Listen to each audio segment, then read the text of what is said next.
Here's how to put a motorcycle mirror on a new Jeep Wrangler. When you take your doors off your JL, the mirrors go with it. In order to be legal, you need to have a mirror. So I bought these from online. They're Kawasaki mirrors. We'll get you the part number down below. And originally the guy on YouTube said, hey, you put them in here. Well, I put these in here and they weren't quite long enough. So I said, what do I do? And I found out this was a 10 millimeter thread. So this is also 10 millimeter thread. What I did is just take this thing out,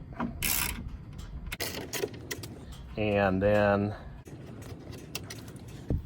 the mirror comes with a bolt, and I just put it on kind of backwards, and I put it down to be about as long as the bolt that I took out. And it also has a washer, which I dropped. Just put that on there, put it in,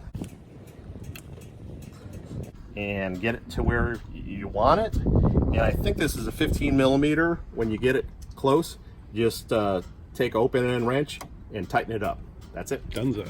All right.